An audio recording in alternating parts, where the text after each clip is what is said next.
ప్రాణాలకు తెగించి పనిచేసాం. రౌడీని రౌడీ అని పేరు పెట్టి పిలవడం, వీడు ఒక రౌడీ అని. అంతకుముందు గారా బూరా నుంచి వీడు రౌడీ అని వార్తలు వేయగలిగాం ధైర్యంగా. అది పోయింది. నేను అనేది అది నా భయం, నా బాధ ఏంటంటే అంతకుముందు రౌడీ మీద కేసు పెట్టడానికి భయపడ్డ స్టేజ్ నుంచి పోలీసుల స్టేషన్ దగ్గర క్యూలు కట్టి కంప్లైంట్ ఇచ్చారండి.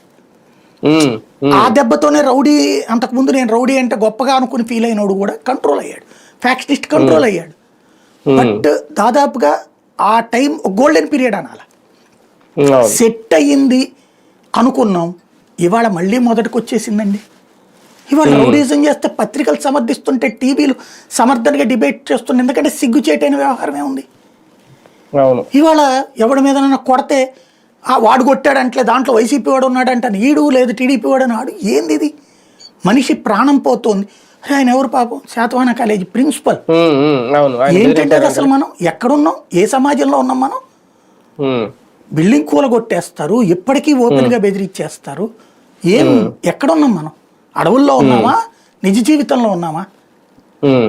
రెండవది, ఇప్పుడు అక్కడ తాడిపత్రిలో జరుగుతున్నాయి చూస్తుంటే అసలు ఎటు వెళ్ళిపోతున్నాం మనం? ఇప్పుడు బానే ఉంది. నా భయం ఏంటంటే ఇప్పుడు ఒక వర్గం వెళ్ళిపోయింది. ఇప్పుడు నేనే ఇదివరకు జెమినీలో ఉన్నప్పుడు 5 జిల్లాలు తిరిగేవాడిని యాజ్ ఏ రీజనల్ రిపోర్టర్గా.